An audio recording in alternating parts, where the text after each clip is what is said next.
Tem uma carreira dedicada ao estudo e ao tratamento de doenças renais. Dr. Mário Raimundo, agradeço a sua presença neste podcast. Vamos estar à conversa sobre diálise. Obrigado.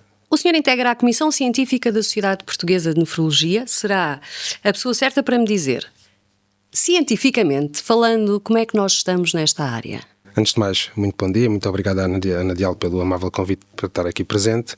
Sim, de facto eu fui convidado pelo professor Edgar Almeida, que é o atual presidente da Sociedade Portuguesa de Nefrologia, para integrar a Comissão Científica, já desde há 3 anos, e agora esse mandato foi renovado.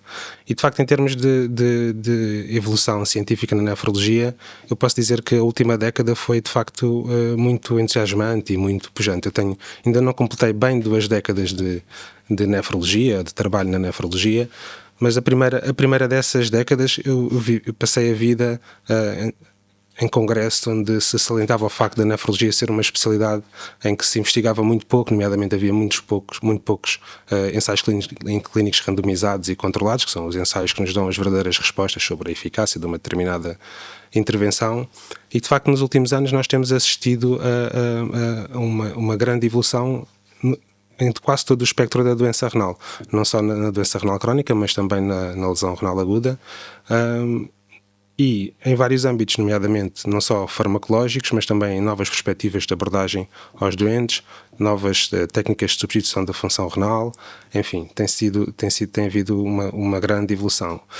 E isso também se nota na nefrologia portuguesa, com vários nefrologistas portugueses a integrarem ou a serem convidados para integrar grupos científicos, para integrarem as sociedades internacionais ou órgãos de sociedades internacionais e mesmo para encabeçarem grupos de investigação em grandes farmacêuticas, como aconteceu muito recentemente com um colega nosso.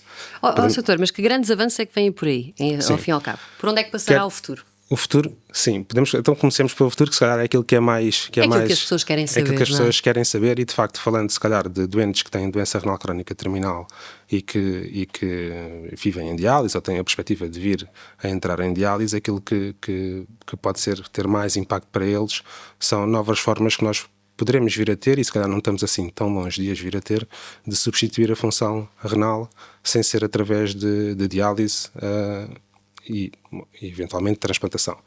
Faz agora 1 ano que houve a primeira experiência de um transplante renal em xenotransplantação, que significa que um humano é transplantado com um rim de um animal geneticamente modificado, que foi um uso compassivo, mas de facto eu considero que foi uma experiência, apesar da pessoa em causa depois ter acabado por falecer ao fim de algumas semanas por um quadro infeccioso, considero que foi uma experiência muito positiva e pode vir de facto a ser uma alternativa para os doentes renais crónicos e que pode resolver em parte a escassez de órgãos para transplantar doentes renais crónicos terminais. Portanto, a xenotransplantação ainda não podemos dizer, não estamos nem de perto nem de longe que é uma alternativa atual, mas é uma perspectiva futura que se calhar não vai demorar assim tanto tempo. Estamos a falar num futuro...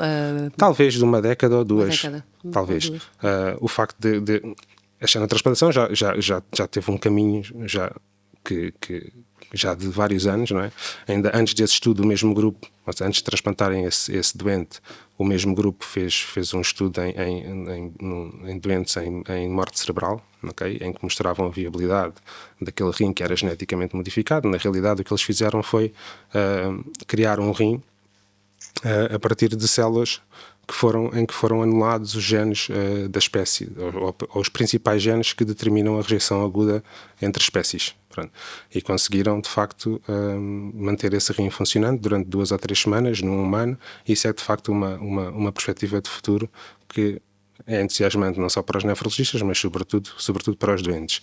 Ainda nesta área dos doentes renais crónicos terminais e de outras alternativas para a substituição da sua função renal, se calhar ainda num espaço de tempo mais curto, não sei, mas talvez 1 década, temos o advento dos rins artificiais portáteis, que são no fundo mini máquinas de hemodiálise que permitem que o doente esteja a substituir a sua função renal ao longo das 24 horas, sem ter a limitação de ter que se dirigir à clínica de diálise para fazer o seu tratamento, mas também rins artificiais do mesmo género, embora com um mecanismo de funcionamento um bocadinho diferentes, implantáveis, que são implantáveis dentro do corpo, tal como um rim transplantado. Que não tem nada a ver com a bioimpressão. Não. Não tem nada a ver com a E a bioimpressão. bioimpressão pode ser uma realidade também? Sim, a bioimpressão pode ser uma realidade. Mais no desenvolvimento de um outro tipo de rim, que é o chamado rim biotecnológico, em que, no fundo, a partir de células do próprio indivíduo, células estaminais do próprio indivíduo, células indiferenciadas, nós vamos criar um rim muito semelhante ao rim humano, com o material genético da própria pessoa, em que o risco de rejeição é quase nulo, ou praticamente nulo.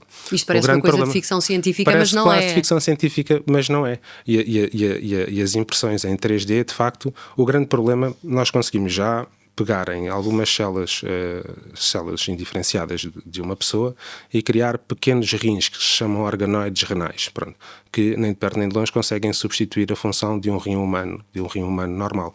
O grande problema que tem havido é fazer com que a partir dessas células in vitro, portanto fora de um corpo e fora de uma gestação, nós consigamos desenvolver um rim exatamente com aquela estrutura tridimensional e todo o arranjo e toda a organização das células de forma a que ele seja funcional e que substitua todas as funções dos rins. E aí a bioimpressão tem tido alguns avanços, nomeadamente a criar um modelo onde depois essas células vão proliferar e diferenciar-se nos vários tipos de células que existem no rim.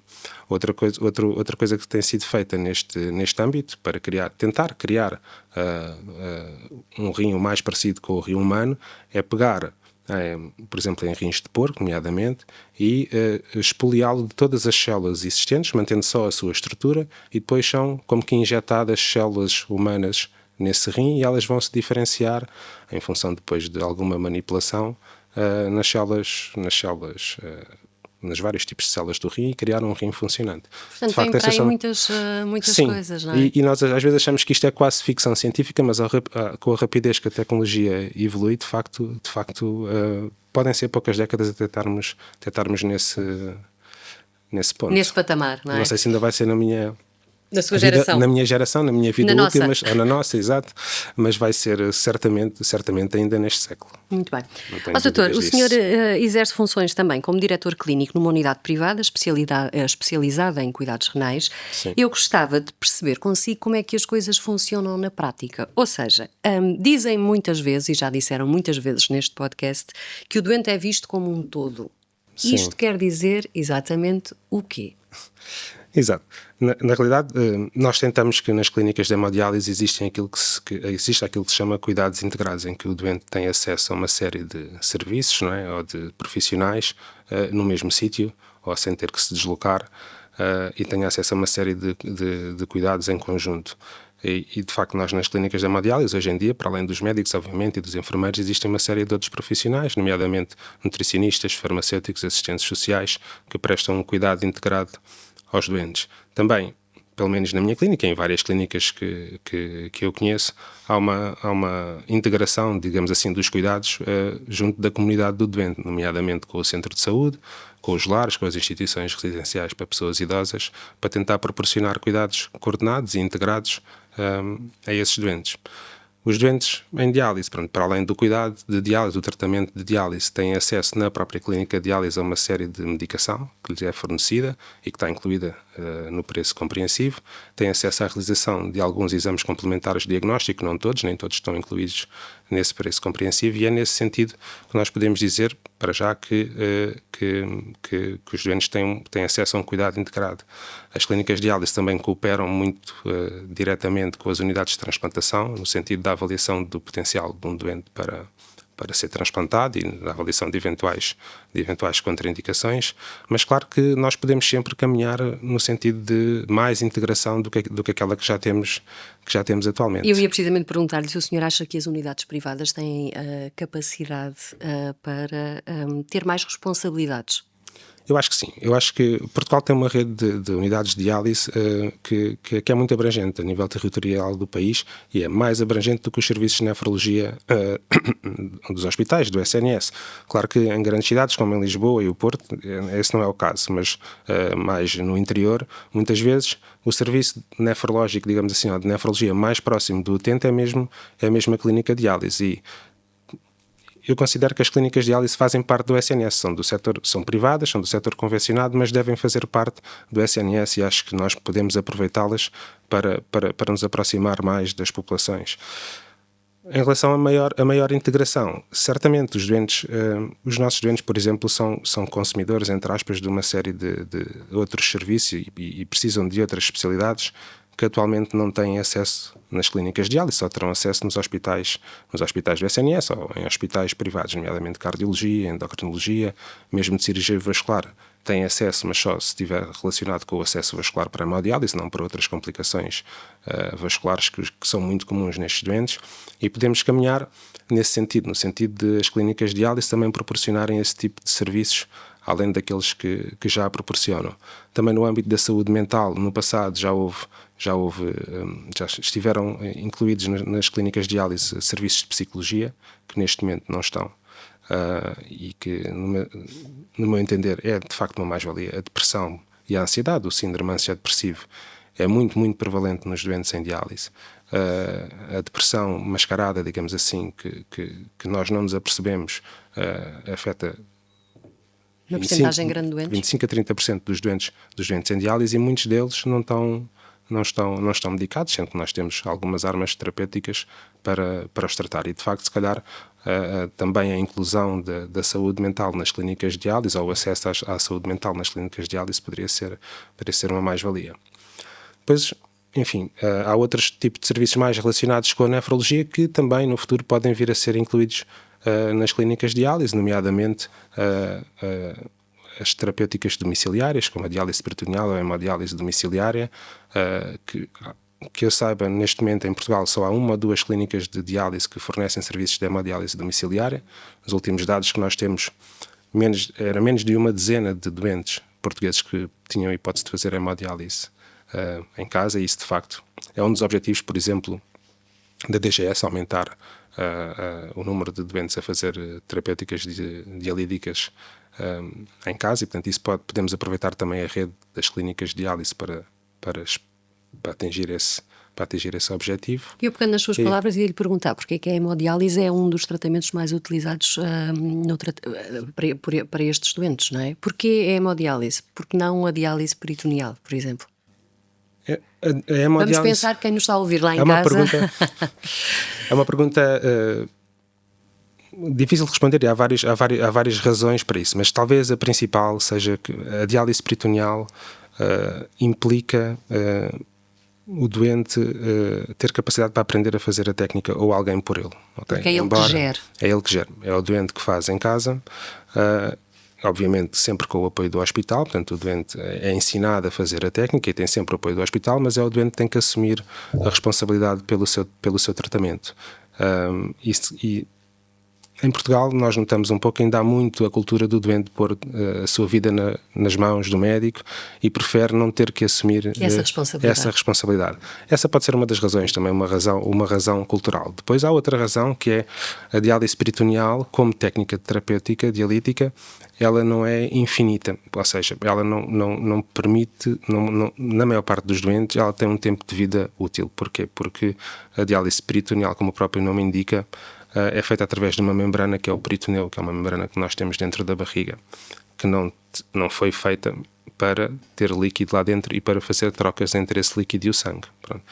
E à medida que o tempo vai passando, essa diálise peritoneal, essa membrana, a membrana peritoneal, vai perdendo a sua capacidade de fazer essas trocas, porque vai ficando mais espessa, vai ficando mais fibrosada, e a diálise peritoneal tem um tempo de vida útil à volta de 5 anos, pode ser um bocadinho mais, um bocadinho menos, conforme depois também a quantidade de diálise, digamos assim, que o doente precisa. Um doente que precisa de infundir muito líquido e com concentrações muito elevadas de glicose, que é o soluto osmótico que se usa nesses líquidos, a sua membrana vai se degradar mais rapidamente, enquanto que um doente que não precisa de tanta diálise durante algum tempo pode durar mais tempo. Mas temos doentes que estão 8, 9, 10 anos em diálise peritoneal, mas em média dura 5 anos. Ok, Pronto. muito bem.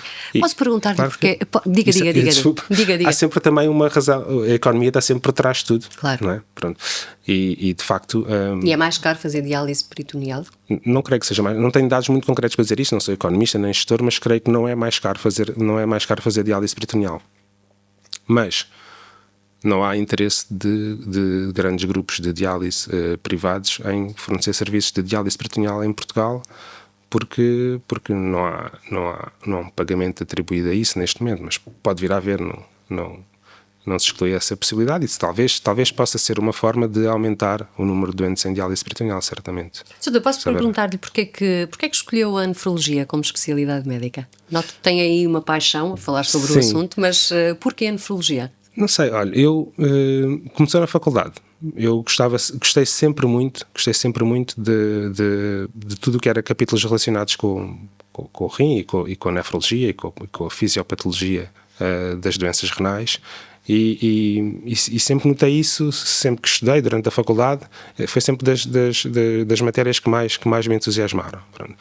E depois é aquela frase clássica dos nefrologistas em que a nefrologia é muito aproximada à medicina interna. Na realidade, a medicina interna, que é a especialidade por excelência dos hospitais e que trata uma grande abrangência de patologias, é muito parecida com a nefrologia, porque os nossos doentes são de facto muito doentes, com muita doença, e nós temos que ter uma formação muito abrangente, e a nefrologia tinha esse atrativo de ser uma especialidade muito parecida com a medicina interna e depois com diferenciação em técnicas de substituição da função renal, nomeadamente hemodiálise, diálise peritoneal e transplantação renal, e no fundo foi um pouco isso que me atraiu à nefrologia. Depois, entretanto, descobri que o Dr. House era nefrologista.